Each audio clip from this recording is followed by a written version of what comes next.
I've realized that there is a common denominator on the days that I feel low or sad, or that life is not really moving forward or moving in the direction that I want. And of course, one common denomination is me, because I'm always there. But I realized that the common denominator is that I get reactive. And this is what I mean. When anything happens, with any circumstance happen, life throws you things at you all the time, and all this information. And you always have two choices. You can react instantly and with, mostly emotional based, or you can take a step back, take a few seconds, it doesn't need to be much, and instead of reacting instantly, acting. What does it mean? It means that you are choosing. How are you responding? You are responding, not reacting. And I've been working on that since forever, basically, because it's really easy to get caught up in your emotions, especially if you are a fellow woman. It's easy to let your emotions guide the way and to get lost in them. And for me, it has been a really interesting journey, because I had spent most of my life running away from my emotions, thinking that I cannot be too emotional, thinking that that is bad, thinking that vulnerability is bad, thinking that you should cry alone in your room. No one should see you crying ever. Because I had to be always the strong one. So that was the normal for me. So it's interesting how this journey had been unfolding, because I have been in contact with my emotions more and more in these last few years. And I realized that the days that I started feeling worse are the days where I let my emotions take control over me, which is different from letting yourself feel. And this is at least the difference that I feel it happens for me, and maybe it happens for you too. There is power in letting yourself feel. There is so much power in allowing yourself to be vulnerable, in allowing yourself to ask for help, in allowing yourself to let people see you crying, see you not in the best shape and form, seeing you know that this perfect person that has everything together. That's healthy. It's healthy to let people in when you are feeling bad about yourself, about your life, about anything, when you are going through a hard time. Because most of the times when we are going through a hard time, the instant reaction is to contract, is to shrink, it's to hide, and to be alone, to not ask for help. So what ends up happening is we feel worse, because if you don't have anything or anyone to rely on, of course you will feel worse. It's not that you are going to get out of the hole alone. And if you've ever been through a really difficult time in your life, you probably know that. Of course, it's your responsibility at the end of the day to get out of it. But at least in my case, the few times that I was having really bad time,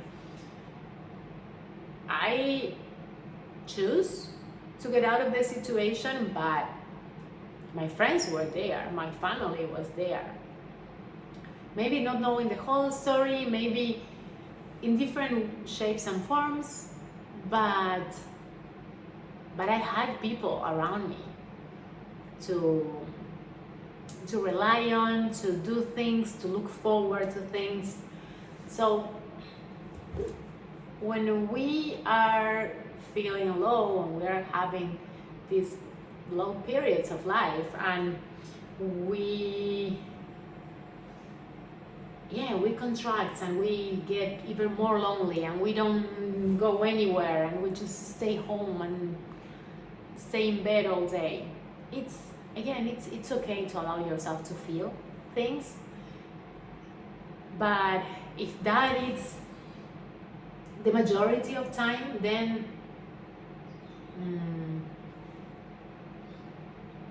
it might be time to rethink how you're doing it. And what I've been realizing these last couple of days is that when I feel more reactive, which means I don't do the things that I know make me feel centered and balanced and good within myself, which for me means waking up in the morning, doing first thing first, a short meditation or visualization. 10 minutes. The days that I really don't want to get really into it, 10 minutes. That's it. Journaling, drinking water. It's like sometimes it's as simple as that. But there are days where I just wake up and grab my phone and scroll for half an hour. We all do that. And I know and I notice that those days are the days that I feel the worst and that I feel the most reactive and that I feel the most tired. So there is a common denominator. There is a way to do things, or like at least for me, to start my day that I know it will lead to the best outcome. But again, some days it's like I just don't feel like it, and I know this happens to many people. You start doing all these routines, maybe these habits, and then there is one day that you don't feel like it, and the next day you also don't feel like it, and that turns into a whole week, and then you are back into the old habit loop. So maybe reflect also if you are feeling like this happens to you too.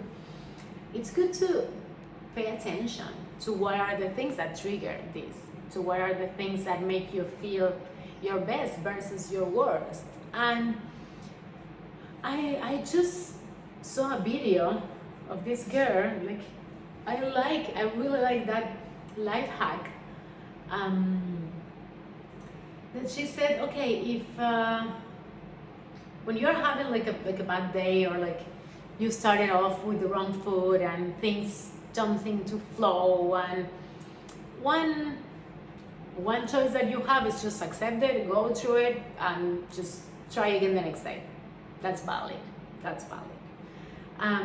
The other one, the idea that this girl had, that I really love it, and I definitely want to try it for myself, and then I'll let you know. She said, start your day again at any point of the day. Just start your day again. What do you do when you wake up? You maybe take a shower, and you brush your teeth, and maybe you meditate for 10 minutes. Do that if you can at noon. If you see that your day is going completely off track, start your day again. And I found that idea so simple, yet probably so effective, because you're tricking your brain into thinking, hey, we are starting fresh, we are starting over. Today it's going to start again from this point. We are taking a shower, we are putting some makeup, changing our outfits, and we are starting the day. It doesn't matter what time it is. I found that idea really good, really good. I'm definitely gonna try it, and if you try it, please let me know. How do you find it? Because I feel it's amazing. It's super simple, and it's probably gonna be super effective. I'm definitely gonna try it today, because today is one of those days where I woke up agitated, look to my phone, like stay there for an hour, and yeah, one thing leads to the other, and then it's a cascade of, I don't want to say negativity, but kind of. It's a cascade of things that I didn't really want, but hey, here I am. It's a kind of like cascade of bad choices. And for me, all of that starts when I pick up my phone first thing in the morning. If I do that, if I open WhatsApp or Instagram or whatever, I know that that will probably lead to a cascade of things that I know are not good for me, but you get into that habit loop. Like, okay, you make one bad or negative choice, and then, okay, yeah, I already wasted an hour. Okay, let's then skip breakfast. And everything starts like, yeah, it's like an avalanche of things. And it's the same with the positive one. That's the interesting part. If you start your day doing something positive for yourself, if you start your day, I don't know, if you're not into meditation, maybe pray for like 10 minutes at the beginning of the day, or go wash your teeth and say some affirmations to yourself, whatever works for you, or put some music and dance first thing in the morning. Why not? Whatever it is that it works for you. But if you do that as soon as you wake up, I promise you, the day is a complete different thing. Because trust me, I have built these habits that I know are good for me, and I can feel the difference between the days that I do it because versus the days that I don't. It's huge. It's monumental.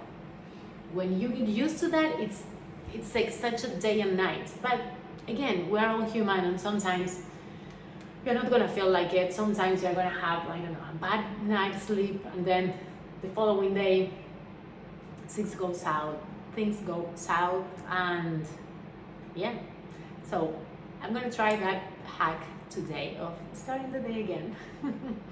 And I'll let you know how it goes. Let me know if you try it too, and yes, see you tomorrow.